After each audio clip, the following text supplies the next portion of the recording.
So good evening, everybody, and good evening to Max Sirena. We're here with Chris Steele and Cameron Dunn from the Lips Our Die team. But Max, great to catch up with you tonight. It's going to be a bit of a good yarn.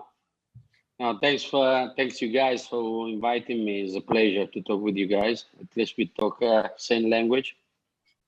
Yeah, we do talk the same language, and that's been pointed out a few times, which is quite refreshing to us. But hey, look, Max, we'll just run through for everybody who is tuning in and watching is that we are going to stick to chatting about sailing tonight. We know that there's been a lot of news go around about when racing is going to commence. So everyone knows, it's very clear, racing will get off at 4 o'clock on Saturday afternoon, the 20th of February, which is very exciting because I know that we've been absolutely fizzing to get back out there and see the teams race. So we're just going to kick it off with a question to start off with, Max, and probably one that seems quite basic, but also a bit of a head scratcher when you think about it. The first time that you actually saw the AC75 concept, what did you think?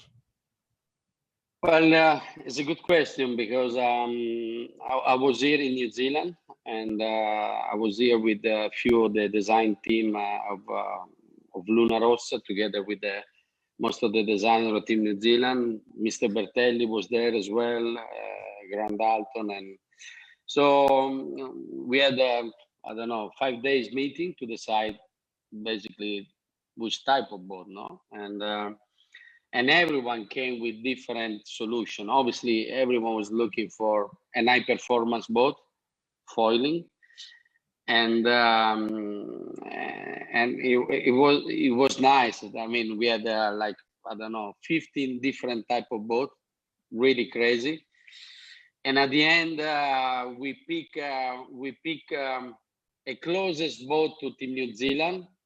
So we did a mesh basically from the idea and the concept of Team New Zealand and one of our boats. But I had to give the merit to Team New Zealand for 80% of the idea of the boat actually came from them. And but I had to be honest.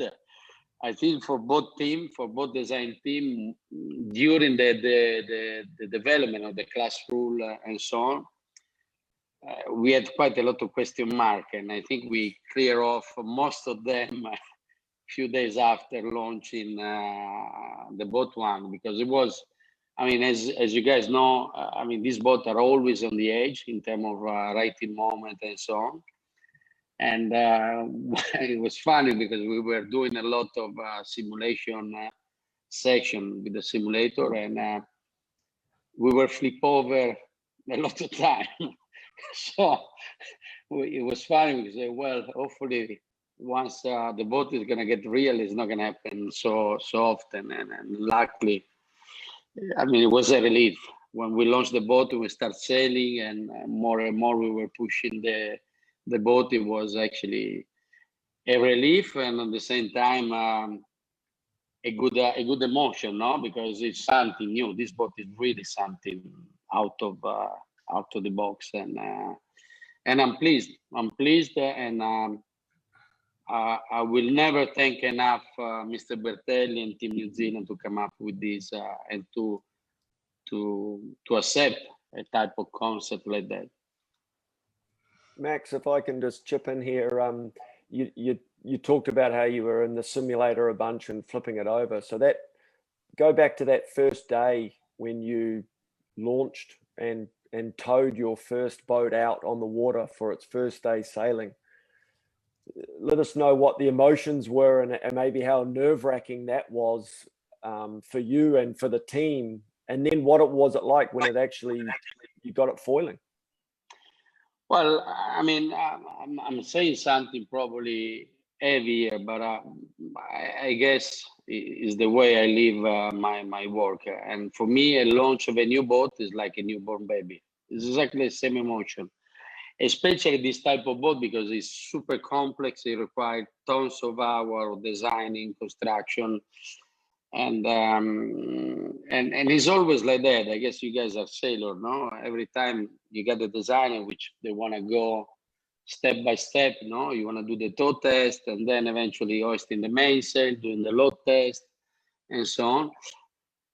But then as soon as you're doing the tow test and everything goes well, you're gonna push. You're gonna start ready to push. Let's toss the sail. And I said, well, but we're not gonna take off on day one. And then at the end of the day, you're gonna start to add the rake to the flap and to the wing.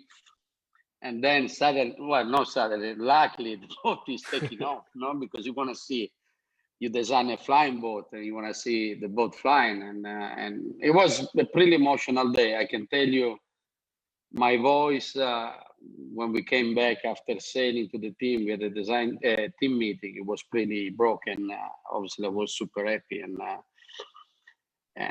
it's a big thing. The launch of a new boat, and especially this time, is a big achievement. It's an important moment for so many people, and probably I'm living. I'm probably feeling too much all the time when I'm doing something. Like I really feel it, and it was big. It was a big day for me, and for the whole team, obviously. Yeah, that's really cool. And you honestly at the time when I guess you've got these boats first launched, and you see, even when you see the concept, did you really think that the racing was going to be as close as what we've seen it to be now? At the beginning, no, for sure. The beginning, no, and I tell you why.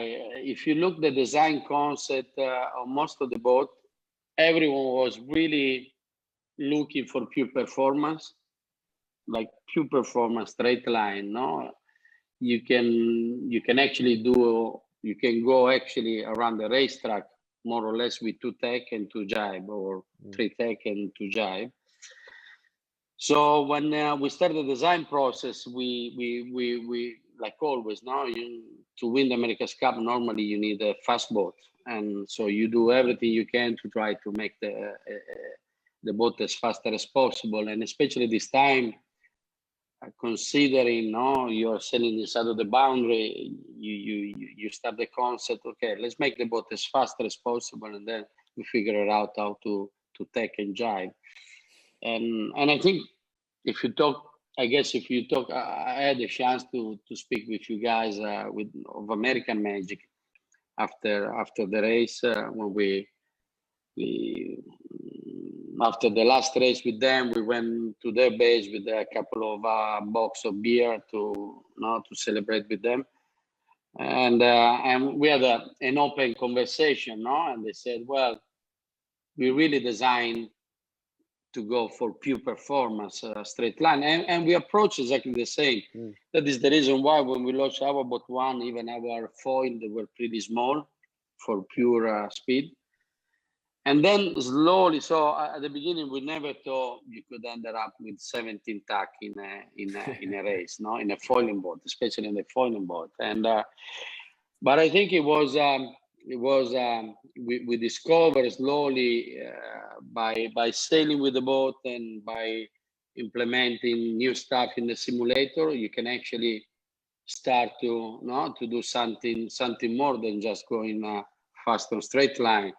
So then we start to work on the pre-start, what you can really do in the pre-start to try to beat the other guy, and so slowly we move more in the boat handling type of boat together with performance, and always and every time when you are trying to match those things together, you have to accept some compromise, because obviously if you want to have a really good boat to be able to do a perfect circling or be able to stay on the foil in 7 knots and so on, you have to accept some compromise, in terms of pure performance. So so we then move. Okay, the concept is working. The boat is fast. I think our boat one, and I'm pretty open. I think it was probably one of the best boats of the fleet, and because we pushed pretty hard to try to use everything on the boat, not just the foil. The hull shape was actually designed to have a less drag as possible, and so on. and but yeah, it was cool. I mean, it was cool, and to be honest, seeing the race we did with Ineos during the round robin and the last one, it was I was pleased. I mean, obviously, I was pleased because we won the last one, but I was impressed and to receive so many comments from outside. I was receiving tons of messages, obviously because we won the race, but mainly because no one was expecting races like that in foiling boat. Attacking Joel up the boundary. Yeah, yeah, and even in the pre-start, no. I remember when we did the pre-start, I guess it was with Ben or with American Magic. We were probably 5 meters away, you know, with the windward foil, and say, wow. Then you start to realize, well, maybe we can push even more than that, no? And I think on our side, we really developed a lot here in New Zealand because we discover, even in terms of taking duel, we start to do well. Maybe something you can use more as an arm, no, against another team, to start to do a taking duel match, no? Because obviously you are racing, like always, depending who is the other guy in one way or another way, no, and because you know which are the limits of the boat or whatever. And then you look Team New Zealand. Team New Zealand, they with their second boat, they really came out from completely out of the box. And I was expecting something like that because, as I said many times, they're smart. They're just smart, and they know what they want. They have a great sailor, which they give you good input to the designer, and the designer are able most of the time to generate the wish list of the sailor. We just talk quickly, Max, about the other teams. Obviously, you know, Team New Zealand, the benchmark being the defenders. Everyone's always going to be kind of measuring themselves against, you know, the holders of the America's Cup. But can we talk a little bit about your time since the team has arrived to New Zealand? It sort of seemed like originally when we first sort of came into the first block of racing with the World Series that, you know, the Americans were going pretty fast and the British team was struggling. And then a couple of weeks later, the British team was obviously going very fast. And there was a lot of talk about those two teams. You know, what was the conversations like inside, you know, Luna Rossa Prada Pirelli? There was a lot of work done over the last couple of weeks to try and get the boat faster in the moderate to sort of high wind range. Was that based on, you know, trying to figure out what other teams were doing and trying to close that gap, or was it just a case of having equipment and technology in the back shed waiting to come online? Well, I mean, there is no secret. No, we push pretty hard to try to have a pretty wide overall boat, and I think we were pretty strong at the beginning in light breeze, and as everyone saw. And but to be honest, we had some issue at the beginning in strong breeze, and was not really due to the fact the boat was not able to go fast in big breeze. We had some issue which we call with the wall, no, over 17 knots, 16 knots with the wall. We were not able to pass the wall. The target, the VPP, they were giving us high number, but we were not able somehow to reach those targets. And so we did a lot of analysis. We obviously regroup with the designer, with the sailor, and try to understand which was the real problem, why we were not able to reach those targets in breeze. And it was just a matter of fact, because the problem is when you're sailing alone, you're always the fastest boat on the planet. And then when you go alongside another guy, say, wow, there is something, there is another planet there. And we had few occasions to sail close to American Magic in breeze, and to be honest, they actually helped us quite a lot by just looking them and the way they sail the boat and the way, I mean, something happened to them as well. I mean, at the beginning, even before the race, they were probably the fastest boat, upwind, especially in big breeze, but even downwind, they were super steady on the groove,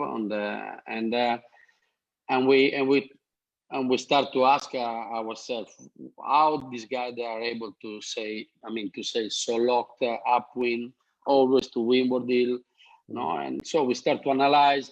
I think we had all the gear, but we missed some tuning, let's put it like that. And then obviously the development process, our plan was to have obviously new foil, new wing, new rudder, different flaps, different sail.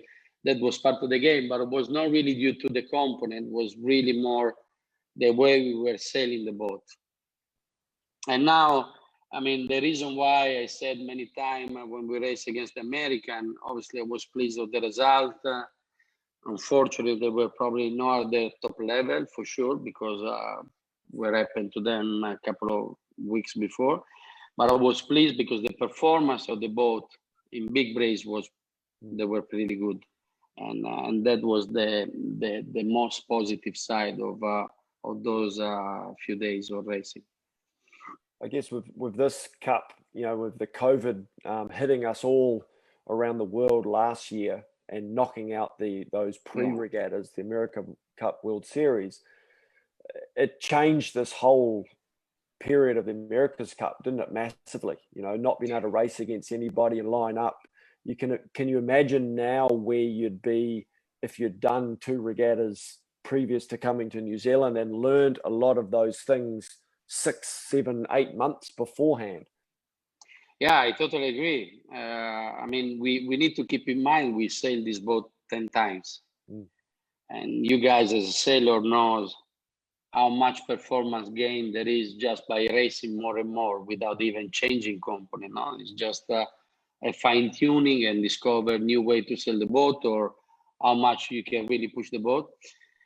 So yeah, I agree. We probably could have ended up with a completely different boat, even more advanced than what we have today. But unfortunately, we sail in a kind of a blind space for a couple of years, and then we regroup all year, and then once you are in the water with 3 other boats close to you, then you start to look at the other guy more, because you're doing the spine, you're doing the recon, all the other team, but it's way different compared really sailing close to another boat. No, you have a better feeling than just watching. And so that on that respect is a shame, but unfortunately, I mean, we already lucky to be here and be able to race and sail. So it's already a big step. The thing again, I'm pleased because it wasn't that sure at the beginning. I'm pleased we are able to deliver a fantastic race. And then let's see how it goes, who's going to win the Prada Cup, but I think it's going to be pretty cool next, let's say, whatever race there will be ahead. Hey, Max, I've got a quick question. If you had your way and you got to choose which boat was actually going to be sailed in the America's Cup, and it was solely your discretion, which boat would you choose? Between the 4 boats or in general? Just in general, what would be your ideal Cup boat? Well, I've been so lucky in my career because I did 3 Cup with the version 5 boat, the displacement boat, and then I've been involved in the big trimaran. I was responsible for the project of the big wing and all of that, and then I sailed AC-72, and now unfortunately I didn't sail as much as I want the AC-75, but during training I sailed quite a lot, and so I lived the transition, from let's say classic boat to a foiling boat. I mean, this is, to be honest, sailing with this boat, and excuse me, but it's like having sex with a woman. I mean, it's the most exciting boat I never sailed, and I'm always kill myself with the fact I'm too old to race on this boat, because I mean, it's a knife which goes through my heart every time when I jump on top of the boat, and then unfortunately I step on the chase boat. Okay, so then based on that, the camera keeps going back to Steely after you make that comment. Based on that, Max, I mean, if you guys did go on to win this, what are the chances realistically of you guys staying in the AC75, considering that we've got so much more development to come out of these boats? We've only sort of tapped on the surface.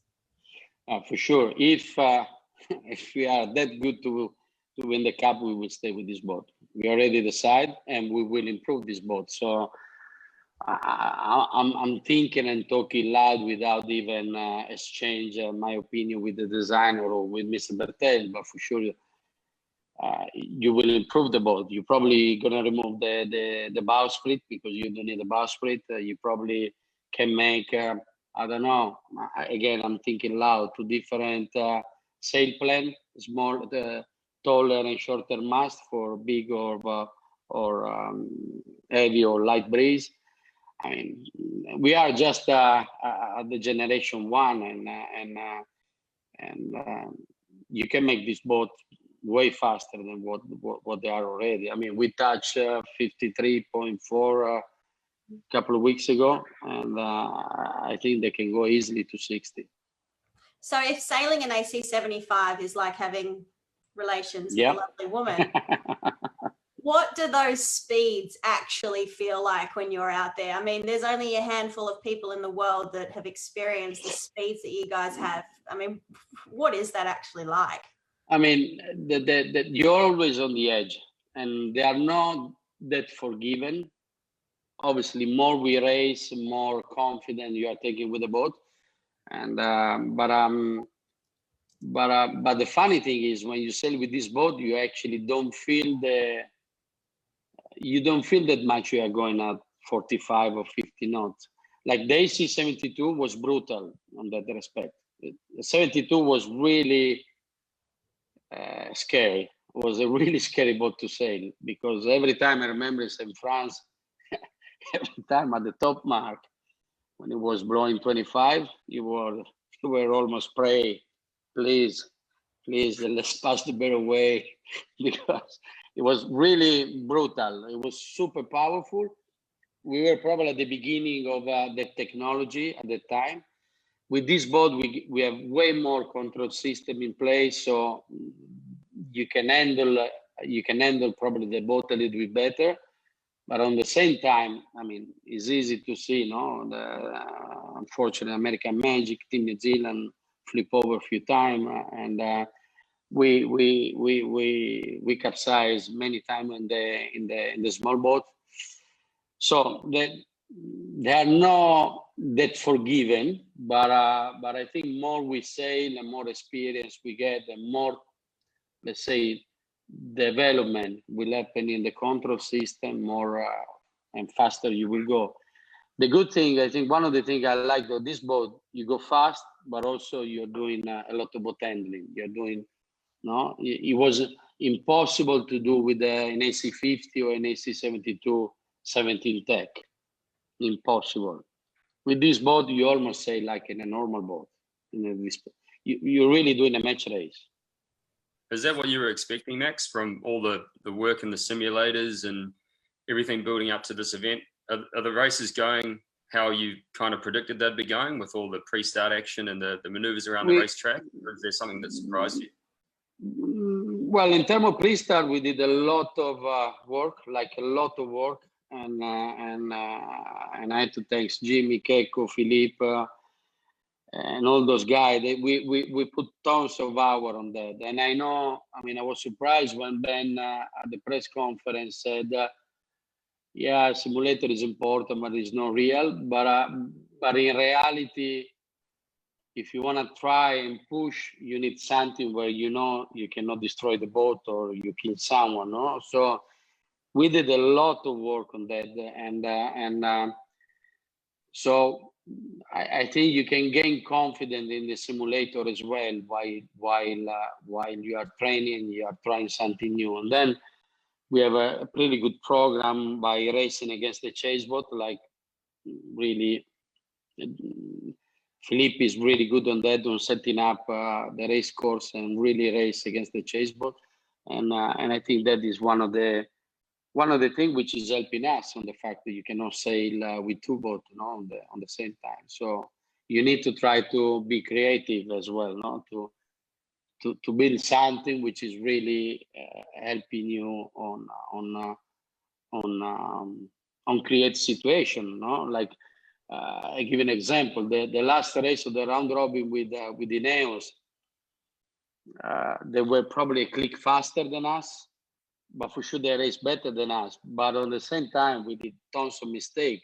Like we didn't execute the right tech, the right libau, or at the top mark we take too high, So those are all mistake. You can only adjust if you're doing a lot of race or if you create something in-house to replicate the situation. Is that possibly where having two helmsmen has been a really big advantage in the simulators and with the development of the race tactics?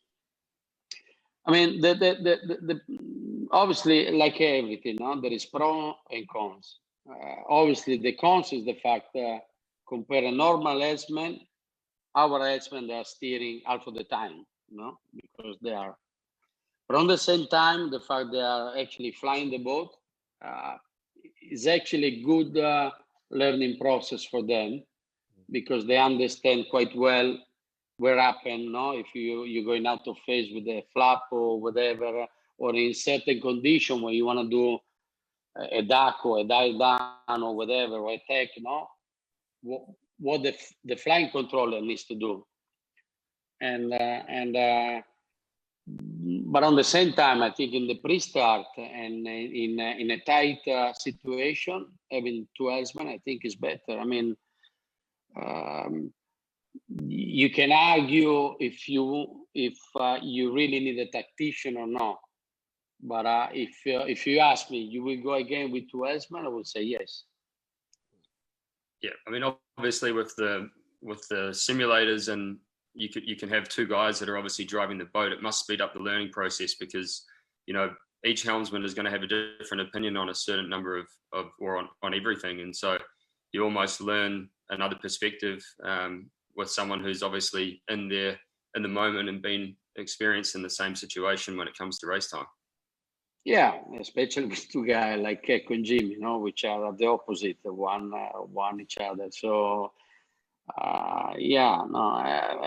we had a pretty clear idea. I mean, the main reason why we choose to have two helmsmen was everything starts from an aerodynamic point of view. I mean, we believe that having three guys or more than one guy going across every time when you set down 40 knots, it's not that beneficial, no? I mean, the drag induced by a guy is massive when you're going so fast. And also there is a moment when the helmsman goes across. Yes, there is the I don't know, like in Ineos there is Jazz, I guess he's taking the wheel, but there is a transition moment where you are not fully in control of what happened, and there is a fraction of a second where you cannot do much. Yeah. And I'm not saying you're gonna win the cup or the Prada Cup because of that, but we thought there was a benefit, and we believe it, and I think, I mean, we may end up losing the final, the Prada Cup final, but so far I think having the dual helmsman is actually prove to be right. I mean, I'm pleased the way they sail. It was just our main issue, and that is due to the fact we did a race match, was the communication on board. I mean, in a boat like that, when you're going so fast, I mean, making the right call at the right time and having the right information is key, is crucial, and I think one of the main problems we had at the beginning was actually that, and I've been pretty hard on the guys on that. I was pretty disappointed because we knew we can sail on a different level, but we didn't execute. And but the guys are smart enough, and they realized that. And hey Max, I'm just sort of stepping away from the sailing side for a second and more into your role as I guess the boss. You know, you've obviously got a huge amount of experience in the America's Cup. You've been with Luna Rossa since its inception back in, you know, for the 2000 Cup here in Auckland, and then you're involved right through, and then we're with Team New Zealand for a bit with the last Cup in Bermuda. When you are setting up this team this time round, what sort of what were the key learnings from your experience in past Cups that were really important to you in setting up this team this time? Well, it's a good point because I have the luck of being involved with a lot of great sailors, from Russell to most of the Italian, Rod Davis. I mean, I sailed with everyone, even with Ben. I did few match race with them, so I've been lucky in that respect. And working with Oracle, and then with Team New Zealand, and then with Luna Rossa, I tried to be like a sponge, to try to get most of it from all the experience. I think the biggest learn I had in Team New Zealand was the fact, well, a few things. One, they're always thinking out of the box without being crazy. There is always a rational thinking behind their idea. The other good thing is which is hard which is typical for the New Zealand people, and I don't know why it's hard to achieve that in other campaign or in other team. Is the test is testing something quick and dirty, and quick and dirty doesn't mean dirty in the sense is wrongly built or there is not much attention. But if you want to try a concept, you don't need to be super refined. No, you need to just try the concept, and that is something which sometimes I'm struggling to pass to the guy I'm working with. Not just now, in general. But I think that is one of the strength of Team New Zealand, because for many reasons. One, because you spend less money, you waste less time, and you have an answer quickly. And in the America's Cup, the thing you cannot buy is the time. So you always race against the time. So the sooner you get an answer, the sooner you move forward to the next generation, to the next step. But when I put together this team, when Mr. Bertelli asked me to let's say to lead the team, I said, well, I'm happy to do it. I'm privileged and I'm honored to do it, because I'm not a pedigree team director. I'm not a famous salesman, or I don't have I was a stupid bowman, which is slowly moving. You're a famous. Which is slowly I'm moving back, with the age. And but I guess I said to him, listen, we need to take young guy. We need to take young guy in the department, close to experienced guy. And I search quite a lot outside of the America's Cup campaign, especially in the design team, because one of the mistakes most of the time you're doing when you are involved for so many years in the Cup is to do the same mistake, or to do not accept to try something which you discard already in the previous campaign. You mentally start to say, well, we did that already, it didn't work. Maybe it didn't work because you did the thing in the wrong way, And so I start to search a lot of guy in all the department. Is what we call the young generation, which is not just related to the sailing team, but also in the design team, the short team. We got few designers in the design team that are just under 20, 23 years old. And they're brilliant. Most of the great ideas, they came from them. And the sailing team, there is one guy which is sailing on board, which is the son of Ciccio Celon, which did the first cup with me in 2000. And I have a picture of him on my arm in front of the base in Punta Ala in Tuscany 20 years ago. And now he's sailing for me, So you with this boat and with this new type of campaign, you need to find also young guy, and obviously they need to be good guy. Hey, on a lighter note, you've obviously had some very Italians, I guess, are known for their superstitions, and you've had some very superstitious members of your team in the past, especially your old skipper Francesco De Angelis. Yeah. Have you got anyone in the team who can match him? No, impossible. Impossible. Francesco was looking after. He was looking after everything. It was funny in that respect. He had all his own routine. The way he was jumping on board, he was always coming on board with a little bag. With no one was aware of what was having in this bag, because it was tight underneath the right steering pedestal, and no one was allowed to touch that. Or I don't know, you were not allowed to use a certain color of tape,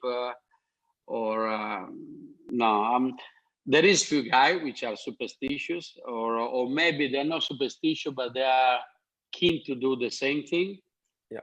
But I'm not the type of guy. I don't want to. I'm always. I mean, I did sport for all my entire life, by sailing, playing tennis, and other sport, windsurf, and I always find superstition as an excuse to justify your mistake. And this is what I tell my son every time. No, don't start to even think like that, because you just become fragile. Hey, Max, we've got a lot of people tuning in and watching, so I just want to take this quick opportunity that if anybody out there who's watching wants to ask a question, just type it in the comments, and we'll pick out some good ones and see what it comes up with. But I know Steely's got some more questions for you too. Yeah, Max, you touched on it just before. Your son, he's obviously here in New Zealand with you. I'm hearing he's going pretty well in the Optimist. Have you had much of a chance to get out and see him sailing? Unfortunately, no. Sometimes I'm able to get him to pick him up at the end of the section. The only time I went to watch him, it was at the race. Remind me the name, Cam. Murray's Bay Sailing Club. In Murray's Bay, and it was the day which was the race for the anniversary race. I guess I don't remember the name. Which I realized at the end of the day he won, actually. Yeah, the Auckland anniversary regatta. Correct. And I didn't know that, actually. My wife at night forwarded me the ranking. I said, well, I thought it was finished second. I said, no, because today was a different race. And no, unfortunately, I don't have much time to follow him, which is something I really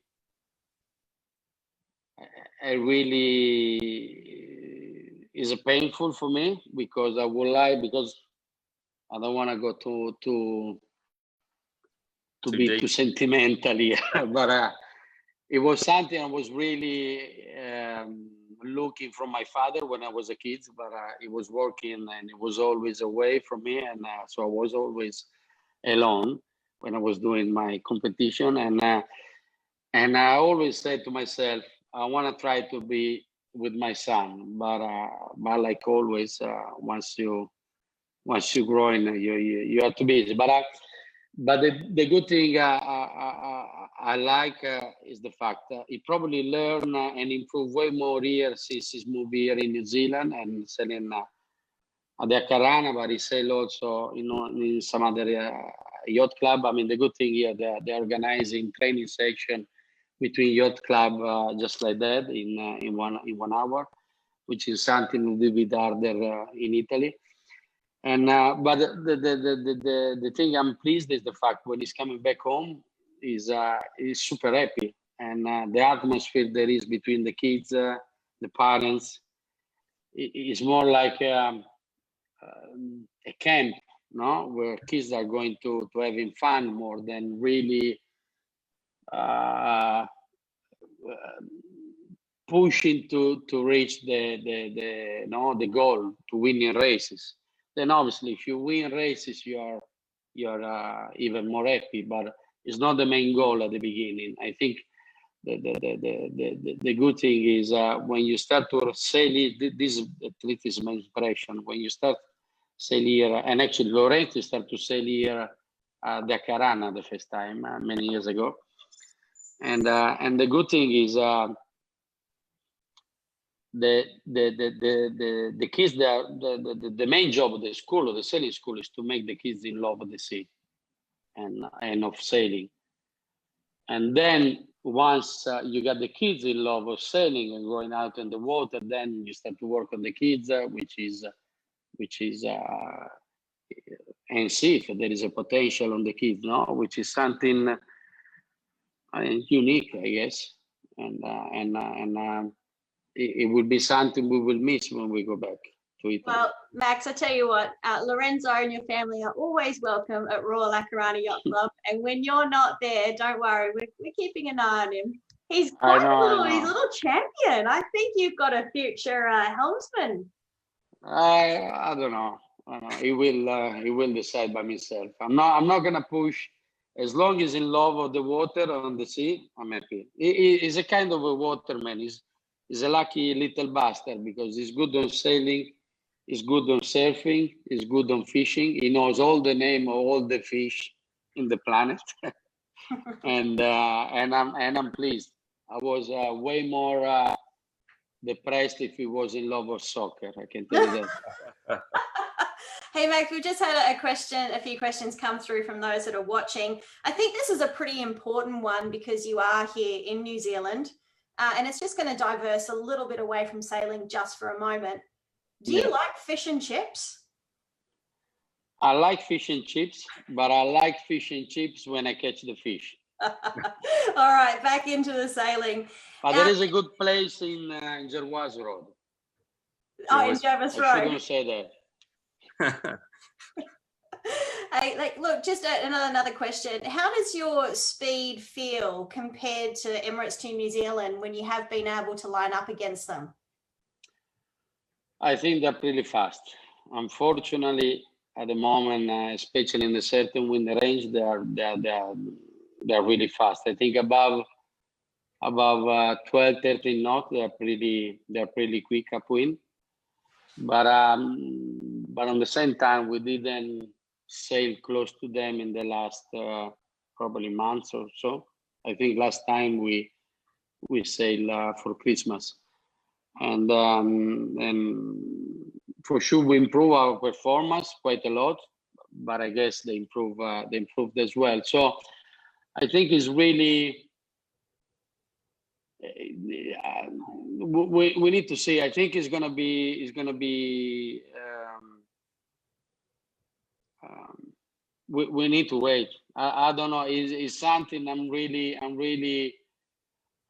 really struggling to understand where we are compared to them because we didn't sail against them.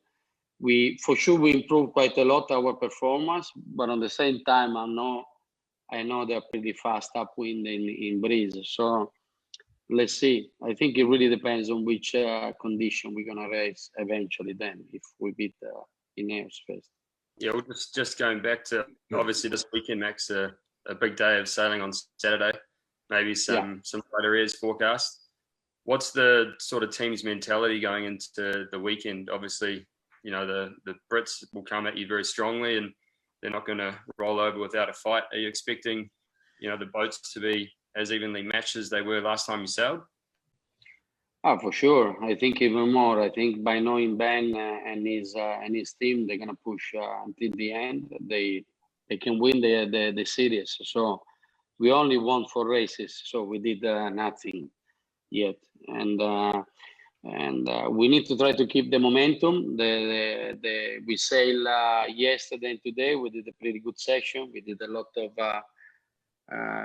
training around the marks, especially today, and a lot of pre-start. So we need to just get ready. And I think if we sail like we did in the first few days, I think we can beat them. So this is what I say every time.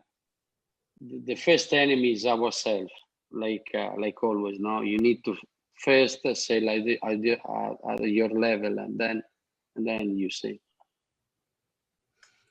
Well, so I reckon we've got one more question to ask Max. I know that Cam is ready to fire this one off, but don't worry, it's not scary. Yeah, I guess Max. So we've seen so much development with these AC 75s foiling monohulls. Where do you think the future can go with this sailing? What in 10 years' time have you got anything in your mind that you can see happening? Yeah, I think there will be a lot of development going out from the cap in the let's say in their racing circuit. I mean, there is already one Italian owner, Roberto Lacorte, which is building a 65-footer kind of a copy or type of style of boat like an AC-75 to do in inshore and offshore racing.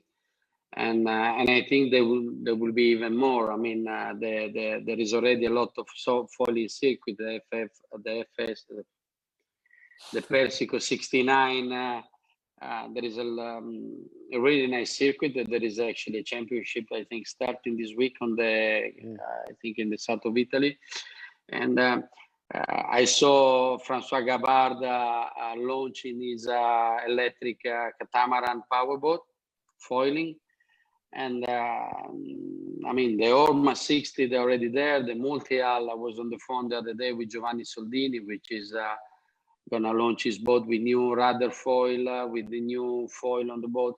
So I think foiling, I mean, you can accept that or not, is going to be the future. Yeah.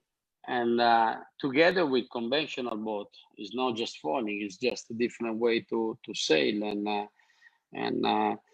But I think we will see a lot of technology going out from the America's Cup, and not just the foil, the autopilot, the sail, the mainsail. I think we underestimate the efficiency of this mainsail, of this type of mainsail, and I think you're gonna see more and more of this type of way to sail in other circuits.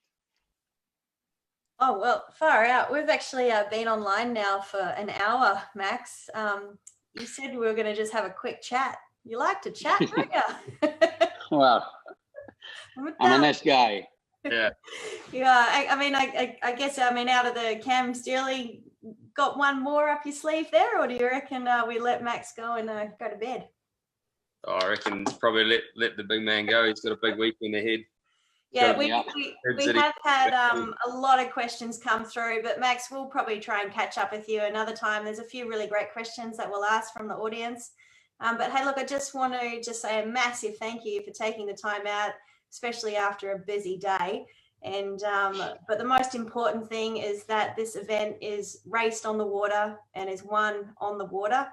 And we know that we've got some intense days of racing coming up. Very excited. I'd just like to take this opportunity as well just to thank all of our Live Sail Die supporters as well for, doing everything they can to help us bring these videos, because without their support, and we know how important sponsors are to keep things ticking over, we definitely wouldn't be able to sit here tonight and have this chat with you, Max. And thank you so much to Cam and Steely. Steely is rather quiet tonight, although his ears definitely buckled up a little bit. Just listening, taking it all in, being a sponge. No. Thanks you guys. It's been I'm pleased to be invited by you guys, because I even if it doesn't look too much, I'm following you guys, and I really respect the way you guys are dealing with sailing. We just love it. Yeah. Thanks, man. Me too. Thank you. Awesome. Thank you Okay. very Good much, night. Max. Bye. Ciao. Thanks everyone for tuning in. We'll see you next time. Yeah.